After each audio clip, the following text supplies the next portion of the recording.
Hello, good evening. My name is Rainer. This is Rainierbooks. This is a booktube channel where a German guy who lives in Sweden talks about books that are mostly written in English or translated into that language. It is October the 31st. We have winter time has come back, or regular time has come back. Tomorrow is the 1st of November, and book awards will be coming in a way to us that is very, very quick. We get 3 of the major book awards that we are following in the next couple of weeks. So a lot of things are happening, but I want to talk about my reading, about what I've read last week, what I started reading last week, what I plan for the future, and a few other things. There's a little book haul, and Post-Soviet Book Club is starting again because we're doing it every second month. So let's get started.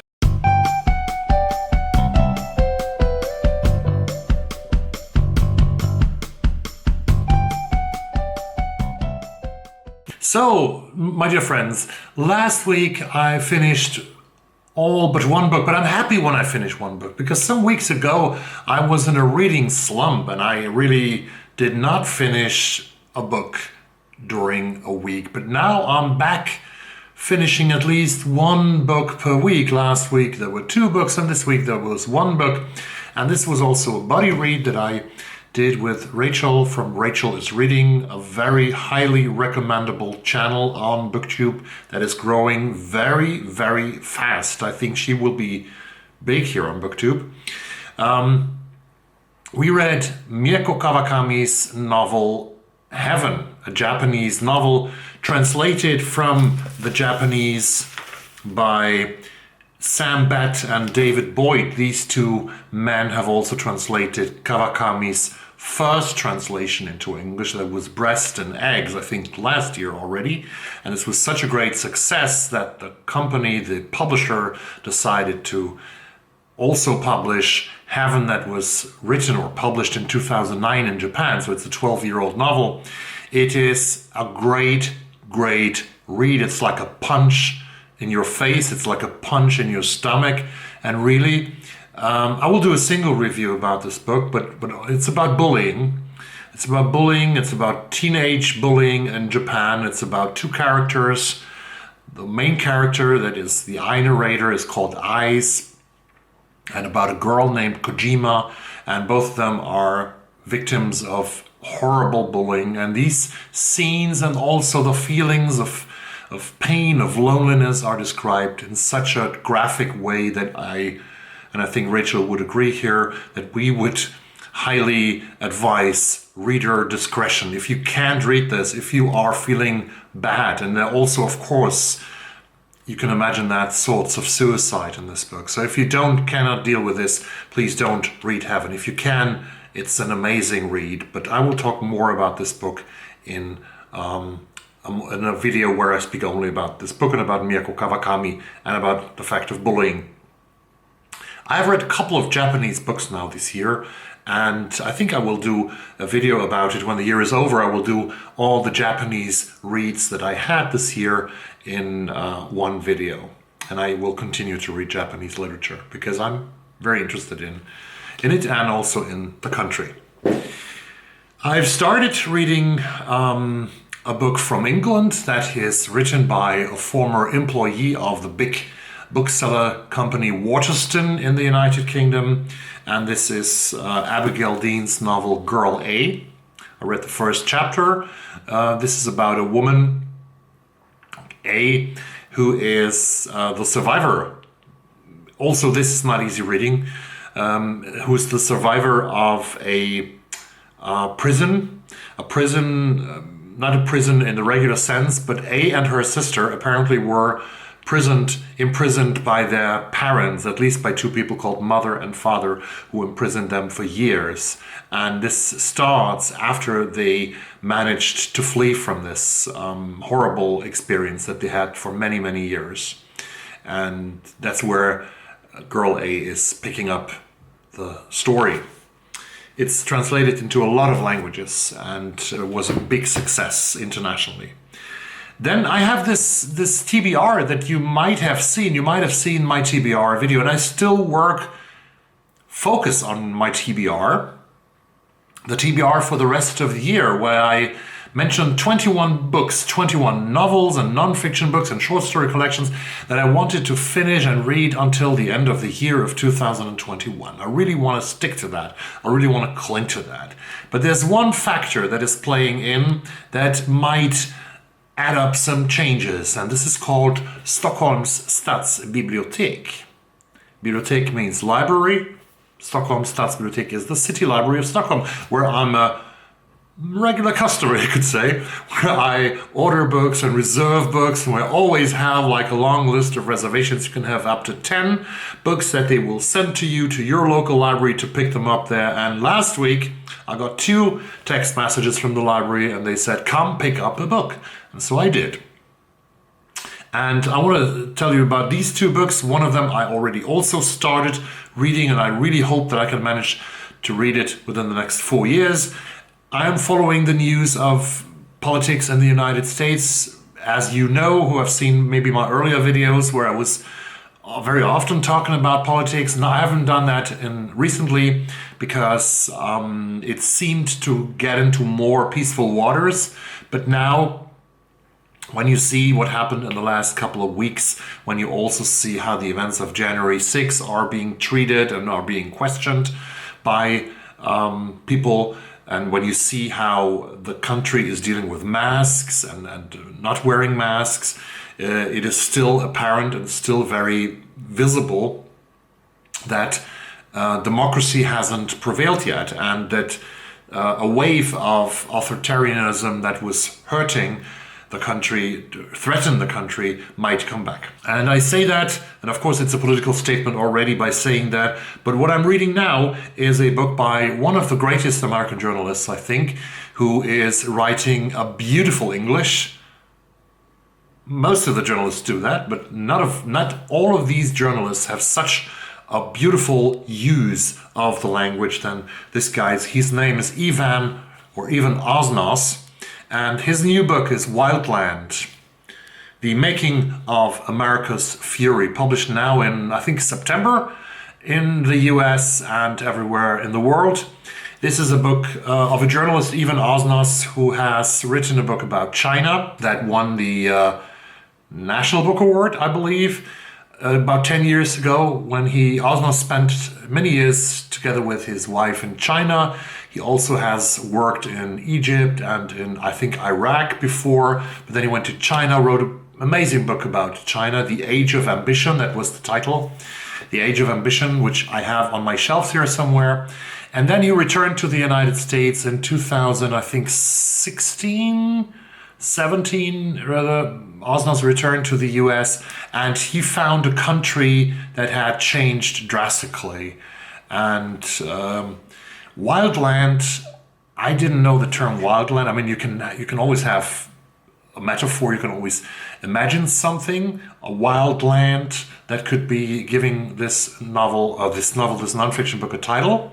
But Wildland actually is a term that it comes from firefighters. And if I understand it right, if you have, for example, if you think of the fires in California, the wildfires, there is a certain situation when the soil, the soil is not burning yet, when this soil is so extremely hot and dry that an approaching fire can turn a vast area of land that is dry and hot into a fire within a couple of minutes. And this kind of land do firefighters call wildland. And this is the read that I'm taking. I have finished also here the first chapter, and I'm into the second. Another book that I have gotten from the library that I haven't touched yet, I haven't read yet. The first, it's a new author. It's a very established author. I think she has written about 30 novels already, has sold, I think, 17 million copies worldwide, has been translated into 30 languages all over the world, and she's one of the most successful writers from Scotland in history. So if you are a crime reader, you know who I'm talking about, right? I'm talking about Val McDermott. I haven't read a single book by this lady yet, And her new one is called 1979, and it's the start of a new series. She has published a couple of series about detectives and police inspectors, and this one is a new story that starts in 1979 and a new character also that she's introducing. And I would love to get to that book within the next month to get an impression of the crime writer Val McDermott, who was one of the most successful writers around. But tomorrow is the 1st of November, and every other month we, the people who are in the post-Soviet book club, start another book. It's the 4th read that we are starting right now, tomorrow. And we have read Sergei Lebedev's novel Untraceable. That was the first one. We have read, and I haven't finished it, I know. We have read Oksana Zabushko's Museum of Abandoned Secrets, a 700-page sort of Marcel Proustian book from the Ukraine. And we have read, and I have finished, Dorota Maslowska from Poland and her book Snow White and Russian Red, about young people in the sort of subculture in a smaller Polish town in the beginning of this century, the beginning of the new millennium. The book that we are going to read now, the 4th book of the post-Soviet book club, will take us to Azerbaijan, a country that I have never been to, and its capital Baku. And I don't know if you can, yeah, you can read it. It's on, I have it as an ebook here, and that's why I show it this way. This book is called Solar Plexus, a Baku saga in 4 parts. And it's written by Rustam Ibragimgekov. Rustam Ibragimgekov, he was born in 1939, and he is a great guy in his country, not also in his country, but in the whole Soviet Union. He was a very important writer, a playwright, and a movie man who wrote after the fall of the Soviet Union in 1991. And even before, he wrote a lot of film scripts together with one of Russia's greatest directors, Nikita Michalkov. I don't know if you saw the amazing, the beautiful, the wonderful movie Urga from 1991. If you haven't seen Urga, you have to do it. Please write it down, and please get a copy, please, somewhere in your library or somewhere. There must be Urga. Urga was called, when it came out in 1991, it was called Russia's answer to Dances with Wolves, that movie with and directed by Kevin Costner.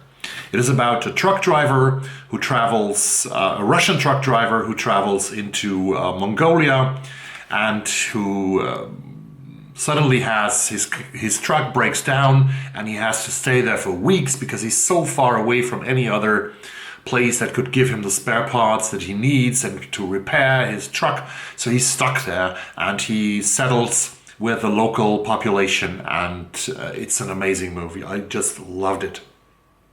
After Urga, in 1994, came a movie called Burnt by the Sun. In Russia, it's called, I think it's called Ugalyonye Solntsem, Burnt by the Sun by Nikita Michalkov. And both of these movies, Urga and Burnt by the Sun, the man who wrote the script is Rustam Ibragimgekov, who wrote our Soviet book club novel Solar Plexus. And Burnt by the Sun actually was awarded by an Oscar in Hollywood as Best Foreign Picture in 1994.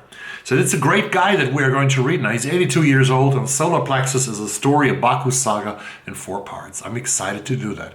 And I would love to join, and I will start a channel for this novel and for the Post-Soviet Book Club on Discord.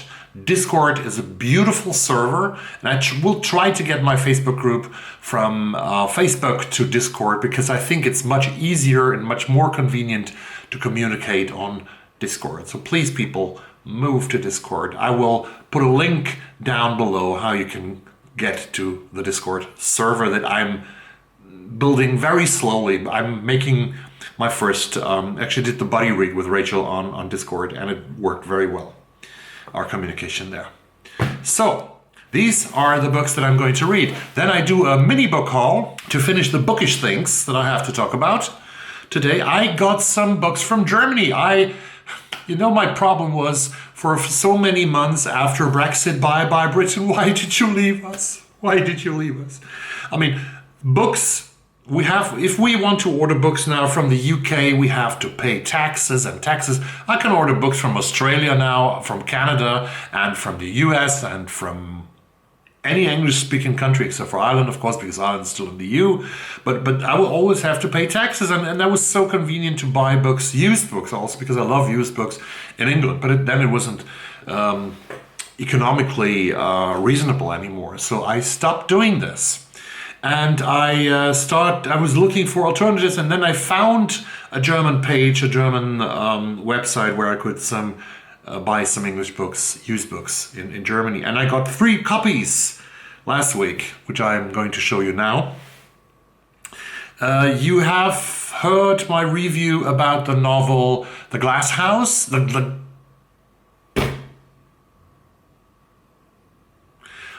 Lawrence Osborne. Was it The Glass House?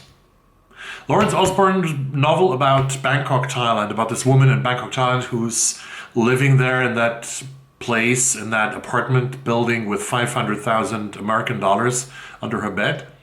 That was a novel that I really, really liked. And I also had listened to a book by Lawrence Osborne where he picked up the character of Raymond Chandler's Philip Marlowe and wrote about Marlowe as an old man, and I also like that. So I wanted always to read more by Lawrence Osborne, that some people have named him a sort of new Graham Greene. And so I got me 2 books by Osborne. One is called simply Bangkok Days by Lawrence Osborne, and this is a non-fiction account of days in Bangkok, about the city of Bangkok, where I have never been. But I'm very interested in Asia, so I'm looking forward to read Bangkok Days by Lawrence Osborne, who partly lives in the city of Bangkok. The second novel that I got from Osborne is called The Forgiven. And The Forgiven by Lawrence Osborne plays, I think this is a book that plays in Morocco, and 2 people from Western countries meet each other, man and woman. Boy meets girl, man meets woman. I don't know what it's about, but I think there will be twists and there will be an interesting story. It's Lawrence Osborne, right? And another author that I really have come to like, and you saw probably my review of her essays, The Hard Crowd, essays from 2000 to 2020, Rachel Kushner. Link down below to that review. I got me her first novel, and this is called Telex from Cuba by Rachel Kushner. I don't actually know nothing about the story, nothing about the plot. It's her debut novel, and I can't wait to read that. That's another thing, but it's not on the 21 list, so it might move into the beginning of the next year. There's so many beautiful books waiting for me, waiting for you as well, I believe. Please, if you have read any of the books that I mentioned in this video, drop me a comment down below. I'm pretty busy with reading this, but next week there will be, starting next week, I think we will get the winner of the National Book... Oh, no, we will get the winner of the Booker Prize on Wednesday, November 3rd. So I have to make a little prediction video about this. We will get the winner of the Scotiabank Giller Prize on November 8th, that's Monday next week, and we will get the winner of the National Book Award on November 17, which is in 2.5 weeks from now, on Wednesday. So there will be very important announcements this month as well. There will be a video about the new books in October, the books that I found from the month that is almost over now, that were published in October, that I thought were interesting to me and might be interesting to you as well. So there's a lot of things to be done now. You have to stay tuned to the channel. You believe that now, and you understand that now. Please do so by subscribing, by liking the videos, by commenting. You are helping me a lot. And I hope that you really stay tuned to my channel, that we see each other in the comments, that we have a discussion with each other, and that most of all, of course, I hope that you are staying safe, because we're still living through difficult times. See you soon, and bye-bye.